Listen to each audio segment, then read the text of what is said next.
জন্ম নিলে মরতেই হবে, এটাই পৃথিবীর নিয়ম, চিরন্তন সত্য।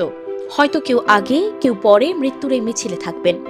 প্রকৃতি নির্ধারিত এই মৃত্যু কোনোভাবেই ঠেকানো সম্ভব না।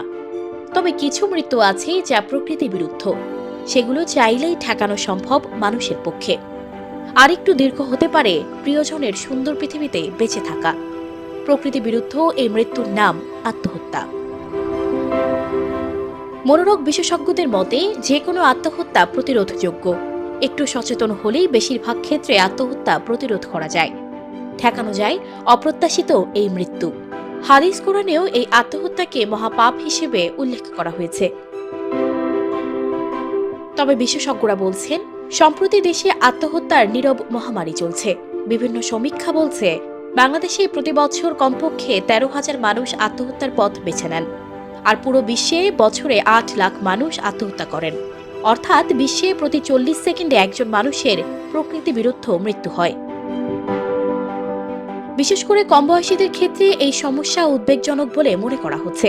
বিশ্ব স্বাস্থ্য সংস্থা আত্মহত্যাকে 10 থেকে 24 বছর বয়সীদের মৃত্যুর দ্বিতীয় কারণ হিসেবে চিহ্নিত করেছে। এদিকে আন্তর্জাতিক জার্নালে প্রকাশিত বাংলাদেশিদের এক গবেষণায় বলা হয়েছে, বাংলাদেশে অন্তত প্রতি 10 জনে একজন কিশোর কিশোরীর মধ্যে আত্মহত্যার প্রবণতা রয়েছে। আত্মহত্যার পেছনে বিভিন্ন ধরনের কারণ থাকলেও মানসিক স্বাস্থ্য সমস্যাকেই অন্যতম প্রভাবক হিসেবে চিহ্নিত করছে বিশেষজ্ঞরা। তারা বলছেন, মোট আত্মহত্যার প্রায় 90% ঘটে থাকে মানসিক স্বাস্থ্য সমস্যাজনিত কারণে। মানসিক অসুস্থতার পাশাপাশি বাংলাদেশে যৌতুক, পারিবারিক নির্যাতন, প্রেমে ব্যর্থতা, পরীক্ষায় খারাপ ফলাফল, বুলিং, ইফটিজিং, মাদকাসক্তি, ইন্টারনেট আসক্তি, দারিদ্র্য ও বেকারত্ব সহ বিভিন্ন কারণ আত্মহত্যার প্রভাবক হিসেবে দেখা গেছে। সমাধান হিসেবে মানসিক স্বাস্থ্য বিশেষজ্ঞরা পরামর্শ দিচ্ছেন, পরিবার, স্বজন, বন্ধু কিংবা আশপাশের মানুষ একটু সচেতন, একটু যত্নশীল হলেই বেশিরভাগ আত্মহত্যাজনিত মৃত্যু প্রতিরোধ করা সম্ভব।